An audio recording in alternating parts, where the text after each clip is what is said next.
Elle m'a écrit, je garde la bague, mais je me marie avec lui.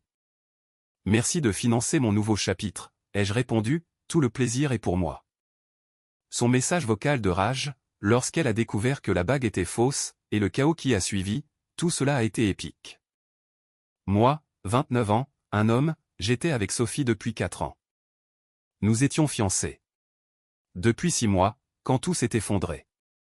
Avec le recul, les signaux d'alarme étaient aussi flagrants qu'un défilé de cirque, mais l'amour rend aveugle, n'est-ce pas? Nous nous sommes rencontrés. Lors d'une fête, chez des amis. Elle s'occupait du bar, charmait tout le monde.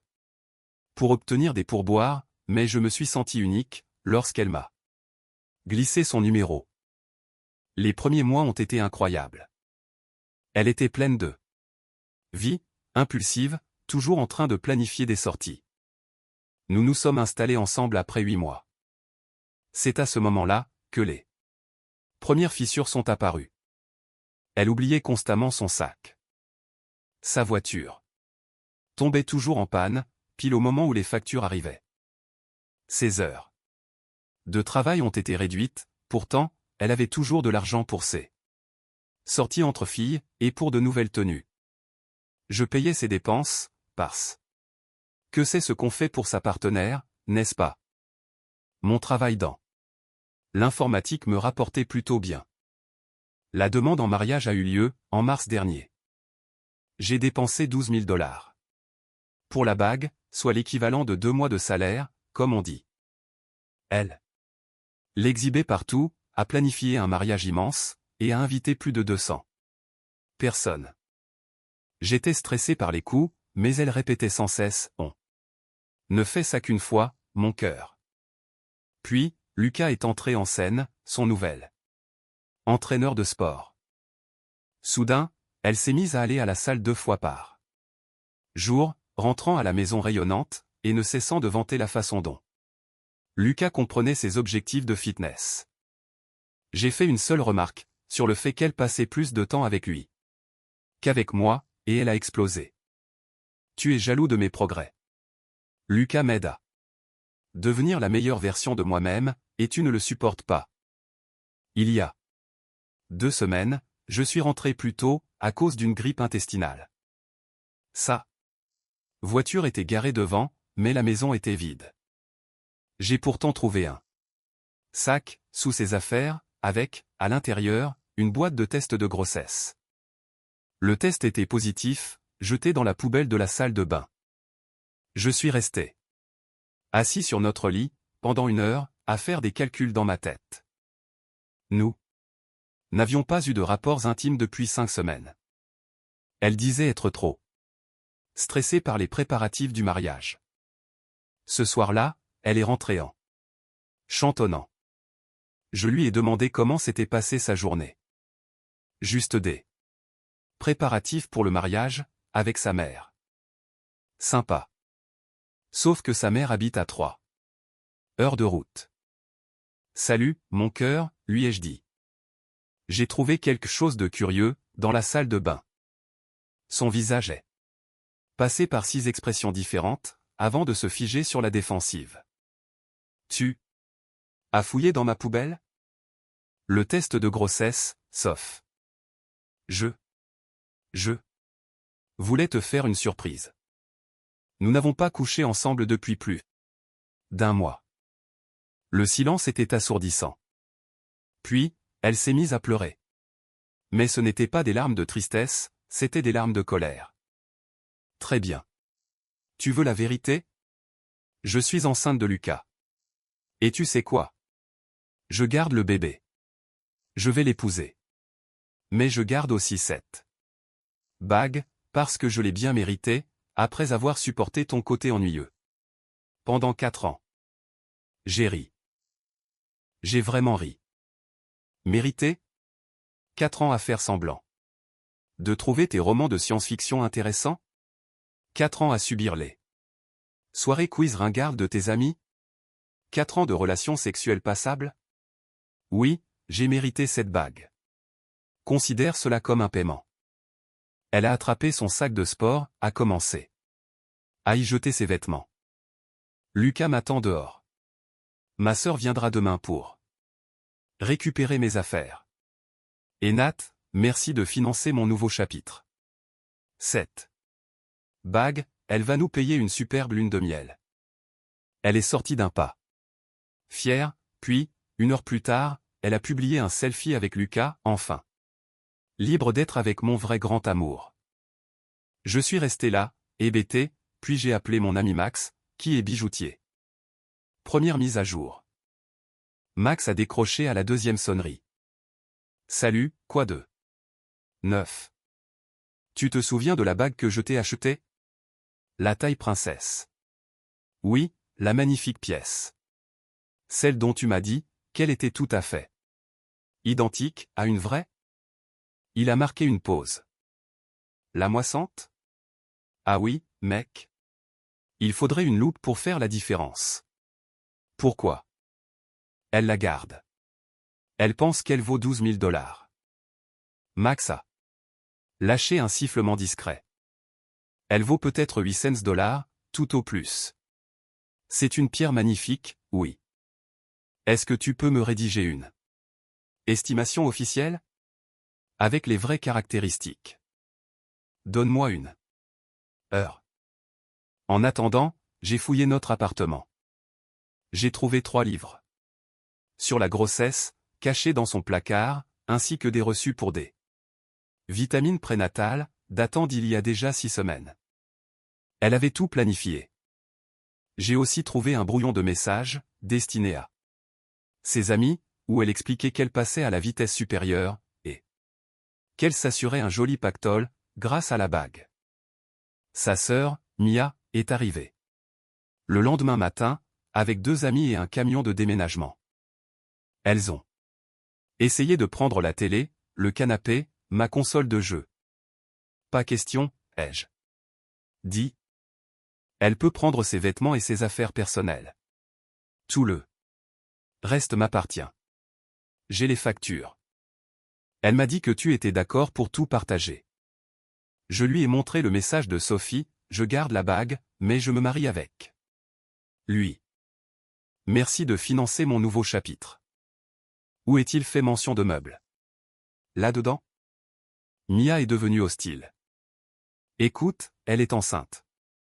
Ne sois pas un idiot. Enceinte de son entraîneur de sport, alors qu'elle était fiancée avec moi. Qui est le goujat ici?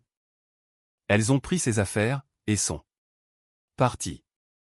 Mais pas avant que Mia ne tente d'embarquer ma Xbox. Elle a dit que c'était à elle. À moins qu'elle n'ait une facture, c'est non. Tu es vraiment mesquin pour une simple console? C'est une question de principe, tout comme garder une bague de fiançailles, après avoir trompé quelqu'un. En parlant de ça, j'ai envoyé l'estimation de Max à Sophie. La vraie. À peine 20 minutes plus tard, mon téléphone a explosé. 2e mise à jour, 37 appels manqués, j'ai bien compté. Puis, le message vocal, sale menteur. Fausse. La bague est fausse. Je l'ai montré à tout le monde. Je l'ai fait estimer à attends, quoi? De la moissante? Je veux la vraie bague. Tu me dois la vraie bague. Puis, les SMS. C'est de l'escroquerie. Tu es un arnaqueur. J'appelle la police. Diego va passer chez toi. Tu ne peux pas offrir de faux bijoux à quelqu'un, sans le lui dire. Je te poursuis en justice. J'ai répondu une seule fois, tout le plaisir était pour moi, ravi de financer ton nouveau chapitre. Pour un montant total de 800 $. Lucas est arrivé ce soir-là, en mode macho intégral. Tatouage de muscu, débardeur, ressemblant, de loin, à une version très économique de Dwayne Johnson. Et, mec, on doit parler de cette bague. Non, pas du tout. Tu l'as arnaqué. C'est dégueulasse. J'ai offert une bague à ma fiancée. Elle l'a gardée, après m'avoir trompé. En quoi est-ce mon problème? Tu as menti sur sa valeur. Montre-moi où j'ai. Dit qu'elle valait 12 000 $. J'attends. Il n'a pas pu, parce que je ne l'avais jamais dit. J'ai simplement laissé Sophie le supposer, quand elle a vu l'écrin du bijou. Écoute, mec. Lucas a tenté une nouvelle approche. Elle est enceinte de mon enfant. Cette bague était censée nous aider à démarrer notre vie. Tu aurais peut-être dû y penser, avant de coucher avec la fiancée d'un autre. C'est arrivé comme ça. 6 semaines de grossesse, c'est arrivé comme ça. Mec, je sais compter. Il est parti, mais non sans lancer, ce n'est pas fini. C'est la mère de Sophie qui a appelé ensuite. Valérie a toujours été très théâtrale. Comment oses-tu donner de faux bijoux à ma fille? Elle est humiliée. Elle est humiliée parce qu'elle a triché, et qu'elle est tombée enceinte de son entraîneur. Ce n'est pas la question. C'est exactement la question. Elle a montré cette bague à tout le monde. Elle l'a publiée en ligne. Ses amis la prennent pour une menteuse, maintenant. Donc, elle est embarrassée parce que la vérité a éclaté. C'est son problème.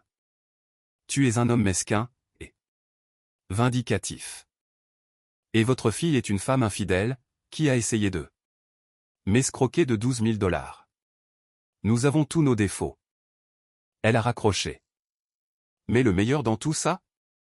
Sophie avait déjà apporté la bague à 3 bijoutiers différents, pour la vendre. Chacun d'eux lui avait dit la même chose, magnifique pierre. Mais ce n'est pas un diamant, elle vaut moins de 1 000 $. Troisième mise à jour.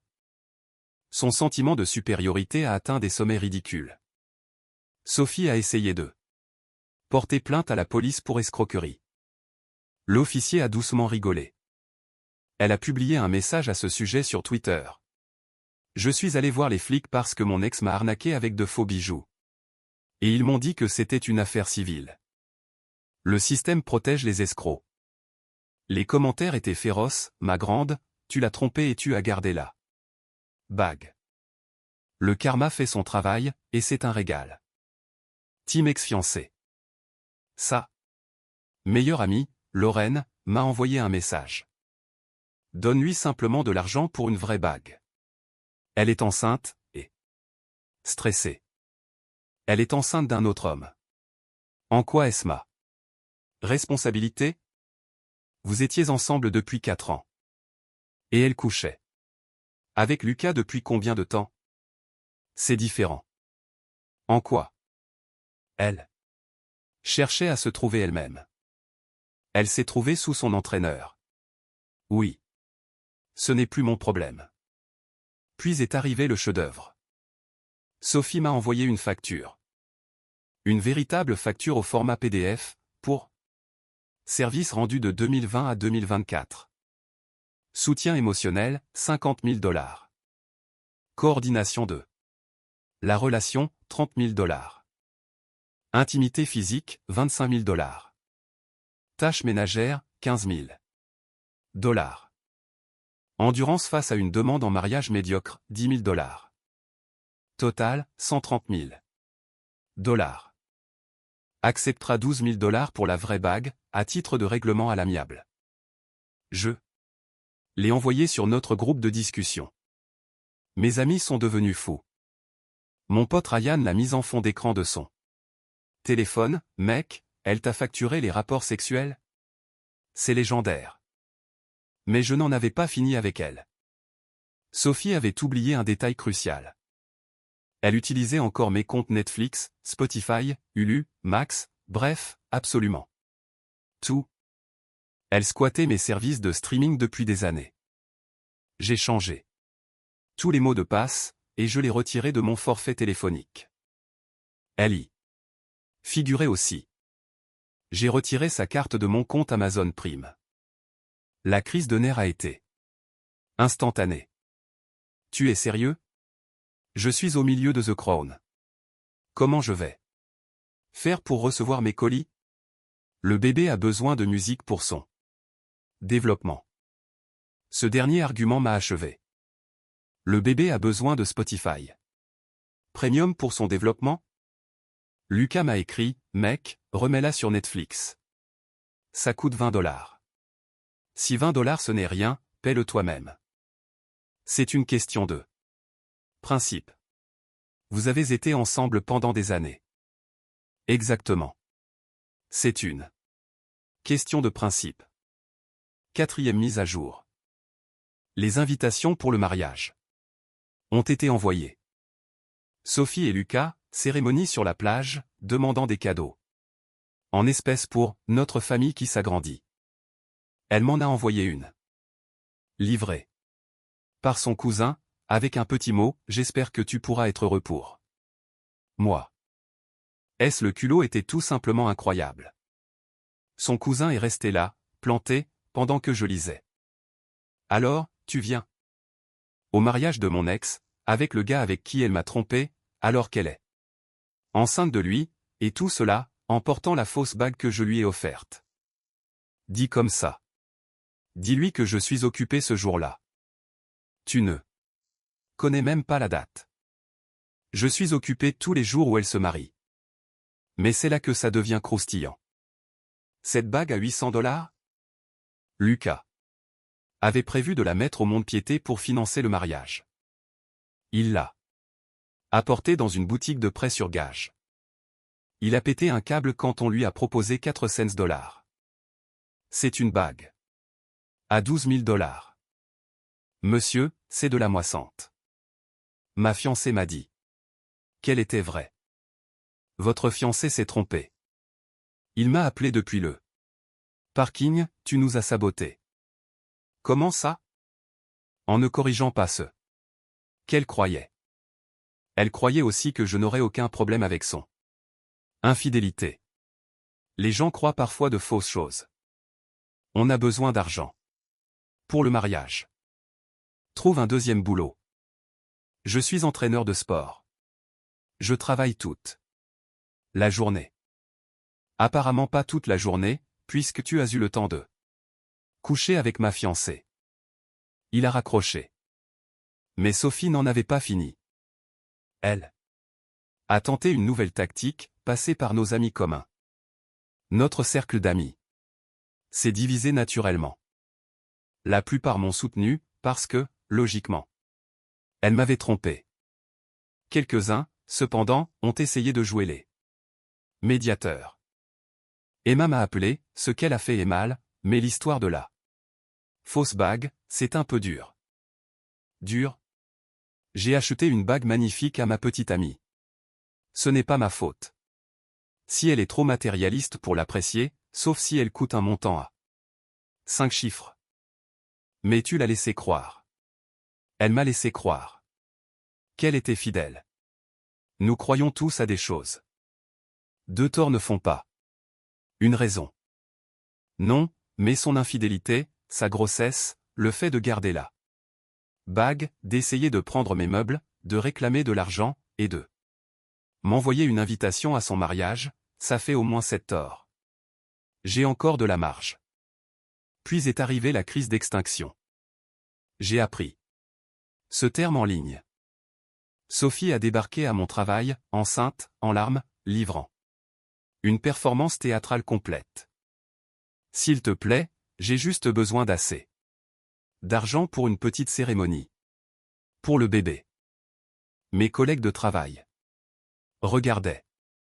Elle le savait très bien. Sauf, tu dois partir. Tu m'aimais. Pendant 4 ans. Et tu as tout jeté pour un mec avec des biceps. J'ai fait une erreur. Tomber enceinte d'un autre homme, ce n'est pas une erreur. C'est un choix. Plusieurs choix, en réalité. La sécurité l'a escortée vers la sortie. Elle a publié un message à ce sujet, je me suis fait expulser du bureau de mon ex parce que je demandais de l'aide. Les hommes sont des déchets. Quelqu'un a commenté, tu ne l'as pas trompé, par hasard? Elle a supprimé la publication. 5e mise à jour. Le mariage était dans 2 semaines. Sophie était désespérée. La salle de réception exigeait le paiement. Elle avait maximisé le plafond de ses cartes de crédit pour sa robe, et cette bague à 8 cents. $ n'allait financer la lune de miel de personne. Sa sœur, Mia, m'a contacté. Écoute, je sais qu'elle a fait n'importe quoi, mais c'est ma sœur. Est-ce que tu peux au moins lui vendre la vraie bague avec une réduction? Quelle vraie bague? Le vrai diamant que tu as évidemment caché quelque part. Mia, il n'y a pas de vraie bague. J'ai acheté de la moissante parce que j'ai eu l'intelligence de ne pas dépenser 12 000 $ dans un bijou. Personne n'achète de fausses bagues de fiançailles. J'ai acheté ce que je pouvais me permettre, tout en restant élégant. C'est ce qu'on appelle être responsable. Donc, tu ne l'as jamais aimé. Acheter une bague moins chère signifie que je ne l'aimais pas, mais qu'elle couche avec Lucas tout en la portant, ça signifie. Quoi, exactement? Elle n'a pas su quoi répondre, mais Sophie avait une dernière carte à jouer. Elle est allée voir ma mère. Elle a appelé ma mère en pleurant, j'ai fait n'importe quoi, mais j'ai toujours aimé votre fils. Le bébé a besoin d'une figure paternelle. Ma mère m'a appelé, cette fille m'a contacté. Et alors? Je lui ai dit que le bébé avait déjà un père. Cet entraîneur avec qui elle l'a trompé. Merci. Maman. Je lui ai aussi dit que je t'avais mieux élevé que de reprendre une personne infidèle. Je t'aime aussi. Elle m'a demandé si j'avais des bijoux qu'elle pourrait récupérer. Elle a fait quoi? Elle a parlé de bijoux de famille, disant que ce serait approprié puisqu'elle a failli faire partie de la famille. L'audace incroyable de cette femme. Lucas, pendant ce temps-là, commençait à réaliser dans quoi il s'était embarqué. Des amis m'ont rapporté qu'il cumulait 3 emplois pour payer le mariage. Sophie avait démissionné de son travail au bar, affirmant qu'elle était trop enceinte pour rester debout. Elle était enceinte de 4 mois. Il m'a envoyé un message, mec, je peux te demander quelque chose? Quoi? Est-ce qu'elle a toujours été comme ça? Comme quoi? Si exigeante. Je lui ai envoyé une capture d'écran de mes relevés de carte de crédit, de l'époque où nous étions ensemble, 6 000 $ d'achat divers, rien que sur la dernière année. Purée, c'est pas vrai. Oui. Comment fais-tu pour assumer ça? J'ai contracté un prêt. Pour le mariage? Pour tout. Le mariage, les affaires de bébé, ça. Nouvelle voiture. Elle s'est acheté une nouvelle voiture? Elle a dit qu'elle avait besoin de quelque chose de sûr pour le bébé. Ce type a fait un près de 40 000 $ pour une femme avec qui il sortait officiellement depuis moins d'1 mois. Lucas, fuis. Je ne peux pas. Elle est enceinte.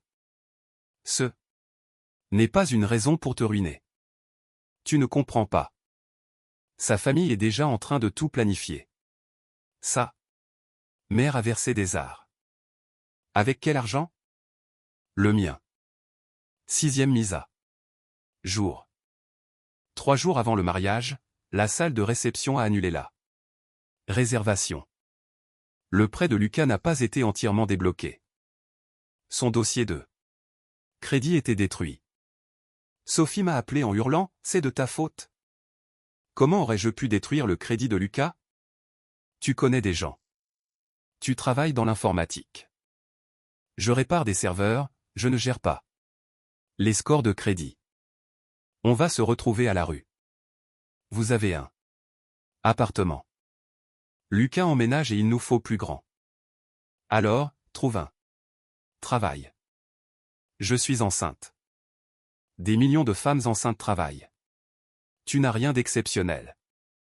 Elle a raccroché et a fait ce qu'elle sait faire. De mieux, publier sur les réseaux sociaux. Mais cette fois-ci, elle a fait une gaffe. Elle a tagué l'autre petite amie de Lucas. Oui, une autre petite amie. Il s'avère que Lucas n'entraînait pas seulement Sophie. Il avait une liaison parallèle avec une autre cliente, Rachel, qui pensait être sa compagne. Officielle. Rachel était furieuse. La guerre sur Twitter a été spectaculaire. Rachel a publié des captures d'écran de messages de Lucas, envoyés les mêmes jour où il était avec Sophie, des photos d'eux ensemble, et les projets qu'il avait faits. Sophie a essayé de limiter la casse, elle est obsédée par mon homme. Rachel a répliqué avec des preuves à l'appui. Des paiements Venmo à Lucas, intitulés Soirée en amoureux, daté de moment où Sophie pensait qu'il était à la salle de sport. J'ai pris de quoi grignoter, et j'ai regardé le spectacle se dérouler. Lucas a essayé de m'appeler, mec, je suis foutu. Ouais, c'est clair. Sauf jette mes affaires dehors. Et Rachel? Elle jette aussi mes affaires dehors. Tu vas aller où? Je ne sais pas. Je peux squatter chez toi. Sûrement pas, non. Allez, s'il te plaît. Les mecs se soutiennent. Tu as couché avec ma fiancée. Nous ne sommes pas potes. Le mariage a évidemment été annulé. Valérie, la mère de Sophie, m'a encore appelé, c'est de ta faute.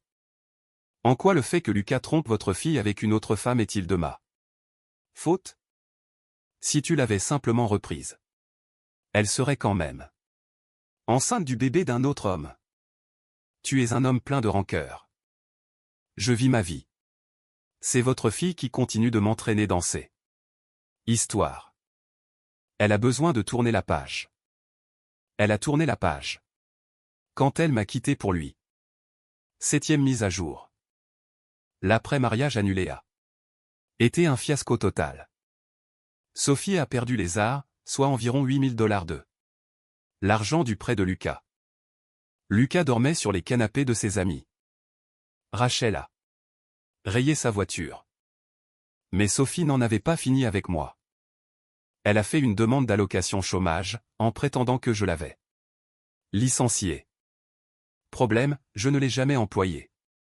Elle m'a désigné comme son ancien employeur, pensant pouvoir réclamer des dommages-intérêts pour préjudice moral ou autre.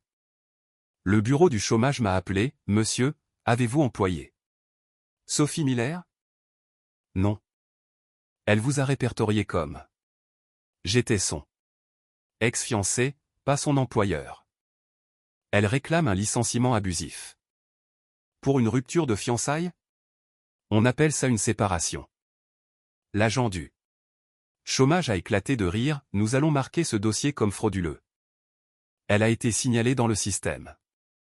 Puis est arrivée l'assignation devant le tribunal des petites créances.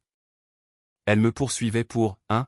La vraie bague de fiançailles, à hauteur de $12 000, 2. Préjudice moral, pour $10 000. 3. Perte d'opportunité de mariage, pour $8 000. Total. $30 000. Un de mes amis avocats a jeté un coup d'œil, et Harry, elle n'a aucun dossier solide. Présente-toi, apporte les factures, et ce sera plié en 20 minutes. Le jour du procès. Sophie est arrivée, l'air épuisé. Lucas n'était pas là. C'était bien fini entre eux. Elle était maintenant enceinte de 5 mois, habitait chez sa mère, et travaillait dans une supérette. Le juge lui a demandé de présenter sa version des faits. Votre honneur, il m'a donné une fausse bague. Avez-vous la preuve qu'il a prétendu qu'elle était vraie? Eh bien, non, mais avez-vous un accord écrit, concernant la valeur de la bague? Non, mais tout le monde sait que. Madame, avez-vous gardé la bague, après avoir rompu les fiançailles? Oui. Pourquoi? Parce que je l'ai mérité. Le juge m'a regardé. Monsieur? J'ai acheté une bague en moissante, pour 8 cents. J'ai le reçu. Elle a supposé qu'il s'agissait d'un diamant. Quand elle m'a trompé, et qu'elle est partie, elle l'a gardé. Maintenant, elle est furieuse de voir qu'elle ne vaut pas ce qu'elle imaginait. Le juge a examiné les reçus. Ces SMS où elle avouait l'infidélité, ainsi que la facture démentielle qu'elle m'avait envoyée. Je l'avais apportée pour faire rire l'audience. Madame, votre dossier est vide. Plainte rejetée. Mais le juge n'en avait pas encore fini. De plus, madame, traditionnellement, si les fiançailles prennent fin en raison d'une infidélité de la part du destinataire, la bague doit être restituée. Monsieur pourrait d'ailleurs faire une demande reconventionnelle, pour exiger son retour. Sophie a pâli. Quoi? Je me suis levé, votre honneur. J'aimerais faire une demande reconventionnelle pour récupérer ma bague. Vous me l'avez offerte comme une promesse de mariage, que vous avez rompue. Je voudrais récupérer ma bague à $800, s'il vous plaît. Le juge a accédé à ma demande. Sophie avait 30 jours pour restituer la bague, ou payer $800. Dernière mise à jour.